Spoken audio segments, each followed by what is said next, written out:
Alright, it's me, Destin. Welcome to Smarter Every Day. This is Hey, Andrew Vsauce, from the Michael Southeastern here, and I'm with Raptor Destin Center. in Alabama. He is sitting here with What he's the about to red do shoulder is hawk capture and on a male hawk. phantom camera at 1,080 frames a second a hawk, that one catching a target. But today we're going to talk about sound.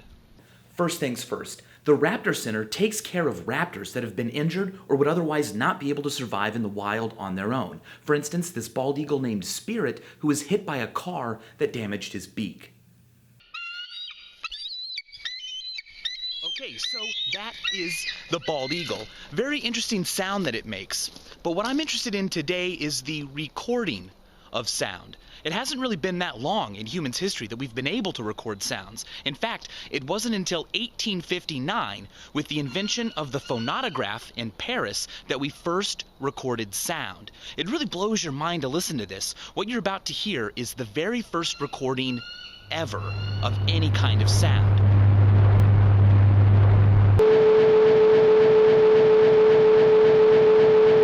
One thing I found fascinating was that these large birds have such high metabolisms that in order to figure out if they're hungry or not, all you have to do is weigh them. And if a bird weighs too much, it means it's not hungry, and so they won't bring it out to fly because it might not come back. It's not hungry. It's not going to obey commands to get little bits of food.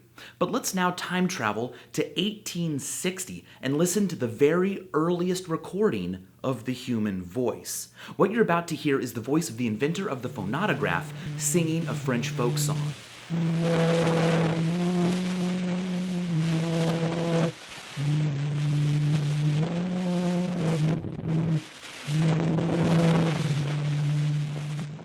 3 years after that recording, Abraham Lincoln delivered the Gettysburg Address. And 3 hours before he gave the speech, this photo was taken, the only known photo of Lincoln at the historic event. It dedicated a cemetery in Pennsylvania to the Battle of Gettysburg, the deadliest battle of America's Civil War, where more than 23,000 men died.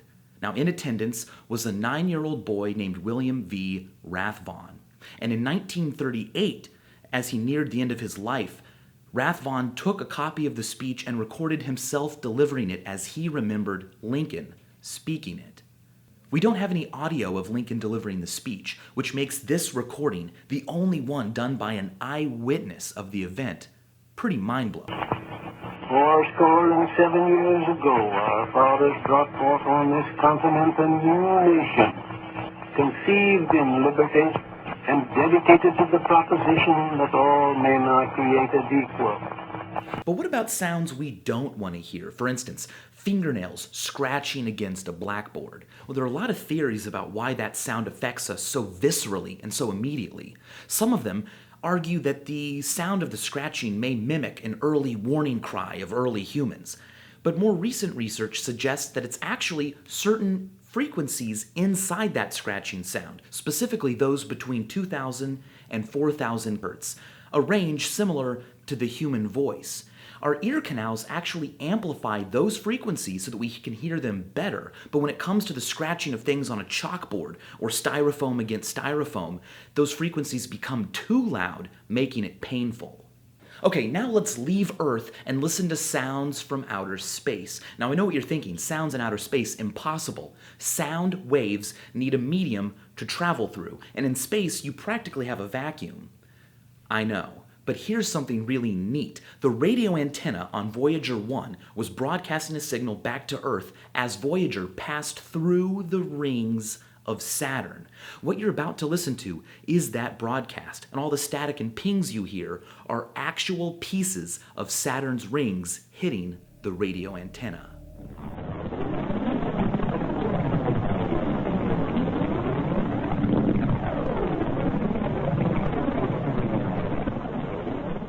But would outer space really be silent if I were to walk right out of a spacecraft into it? I mean, I wouldn't survive very long because of a lack of air pressure, freezing temperatures, radiation. It would be really terrible. But even though sound waves could not travel through space itself, there is a medium that the sound can travel through. My body. That's right. As my blood boiled and my body inflated, it would vibrate my bones, it would vibrate my body, and in turn, vibrate my eardrum, which is something that we experience every day if you own a Justin Bieber singing toothbrush. Special toothbrushes like these vibrate in a way that you can barely hear, but as soon as you bite down on it, the vibrations go through your jaw and jiggle your eardrum, and you hear a quite high-fidelity version of Justin Bieber's Baby or You Smile, which is fun. But what this really means is that in space, no one can hear you scream, but you can hear yourself inflate. Okay, as you guys know, I'm in Alabama with Destin from Smarter Every Day. Now, even though I grew up in Kansas, I've never in my entire life fired a gun. Well, Destin is a ballistics expert. He's one of the smartest guys I've ever met. And tonight, he's going to let me fire a gun for the first time in my life. This is a 9mm bullet, quite common. This is not going to be the first thing I shoot in my life. This is. A .50 caliber bullet. Destin says it's a good idea and that I'll be okay because I have a beard. And as always, thanks for watching.